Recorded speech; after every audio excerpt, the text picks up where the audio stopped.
Minisitiri Nduhungirehe yanenze amahanga yishimiye ikiryamo cya Federali imaze imyaka 30 ishaka gutera u Rwanda. Minisitiri w'Ububanyi n'Amahanga n'Ubutwererane Ambasaderi Olivier Nduhungirehe yagaragaje ko bitangaje kubona imiryango mpuzamahanga yaremeye ko umutwe wa Federali uba ku butaka bwa Repubulika Iharanira Demokarasi ya Kongo imyaka ikabakaba 30, uyu mutwe ushaka guhungabanya umutekano w'u Rwanda, nyamara ikaba yarahagurutse yamagana M23 iharanira uburenganzira bwa bene wabo bari no ku butaka bw'abasokuruza babo. Ibi ngibi minisitiri yabigarutseho uburyo rwose umuntu ashobora kumara imyaka 30 ashaka guhungabanya umutekano w'undi, ariko imyaka ikihirika n'indi ikiza ataragera ku ntego yihaye. Impera za Mutarama 2025 zasize intambara y'ihuriro ry'ingabo za FARDC, Abarundi, Samidelk, Federali na Wazalendo zirwana na M23, ariyo ngingo ivugwaho n'ibitangazamakuru byose by'isi n'abakuru b'ibihugu byabo, ibyoroheje n'ibikomeye. Umutwe wa M23 uharanira uburenganzira bw'abatutsi n'abavuga ikinyarwanda bo muri Repubulika Iharanira Demokarasi ya Kongo bamaze imyaka myinshi bijujubya cyane n'ubutegetsi bwo mwa kiriya gihugu, bibaviramo kwicwa, gususururwa ibyabo, abandi barahunga basiga ibyabo. Mu Rwanda hari impunzi z'abanyekongo zimaze imyaka 28 ku butaka bw'u Rwanda. Mu bitiza umurindi ikibazo cyo mu burasirazuba bwa DRC Congo harimo ingengabitekerezo ya Jenoside yahawe intebe n'ubutegetsi bwahaye indaro interahamwe n'abahuze mu ngabo za ex-FARA basize bakoze Jenoside mu Rwanda yahitanye abatutsi barenga miliyoni mu 1994. Mu kiganiro Minisitiri Nduhungirehe yagiranye na BBC yagaragaje ko abarwanyi ba Federali bageze mu burasirazuba bwa Repubulika Iharanira Demokarasi ya Kongo bakomeza ibikorwa byabo byo kwica no kubiba ingengabitekerezo ya Jenoside, ndetse binjiza n'abarwanyi bashya. Ati ubu barakica abantu ndetse noneho bafite ingufu nyinshi kuko binyujijwe mu gisirikare cya FARDC kandi bashyigikiwe na Perezida Tshisekedi.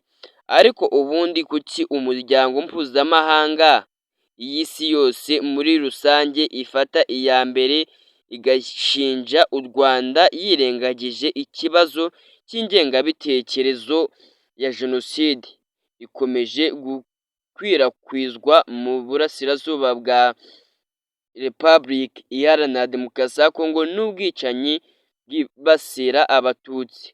Kuva mu 1999 ingabo z'umuryango w'abibumbye zoherejwe mu butumwa bwo kugarura amahoro mu burasirazuba bwa DRC Congo mu kurwanya umutwe wa Federali, ariko na n'ubu uracyariho ndetse mu ntambara zihanganyemo na M23 barafatanya mu buryo bweruye, haba mu kuyiha imyitozo n'ibikoresho. Minisitiri Nduhungirehe ati ntabwo numva ukuntu umuryango mpuzamahanga wakemera ko umutwe w'abajenoside wemera ko ku butaka bwo mu burasirazuba bwa Repubulika Iharanira Demokarasi ya Kongo imyaka irenga 30 uhungabanya umutekano w'igihugu cyahuye na Jenoside ikozwe n'uwo mutwe.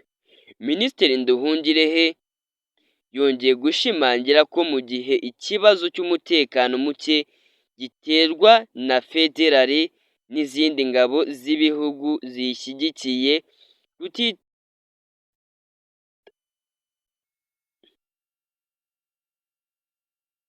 kutarakemuka u Rwanda ruteza kuvanaho ubwirinzi bwashyizeho ku mupaka. Ati u Rwanda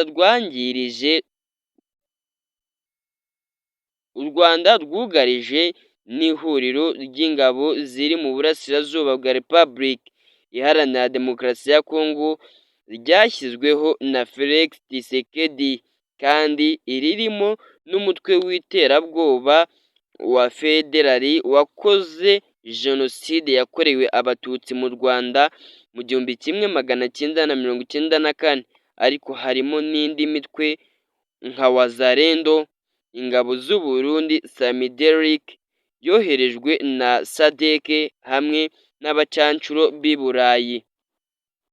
Izo ngabo zashyizweho muri ako gace mu mugambi wa Tshisekedi wo gushaka guhirika ubutegetsi, kandi yabivuze inshuro nyinshi ko yifuza gukuraho ubutegetsi mu Rwanda, ko kurasa Kigali atahakandagiye ikirenga.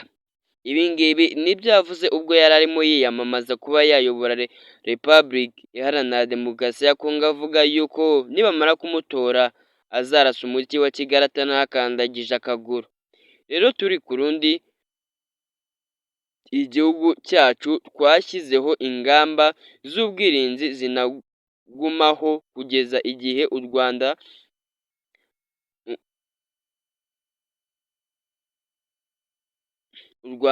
ruzaba rwamaze gukemura ibibazo biri hagati yarwo n'iki gihugu cya Repubulika Iharanira Demokarasi ya Kongo.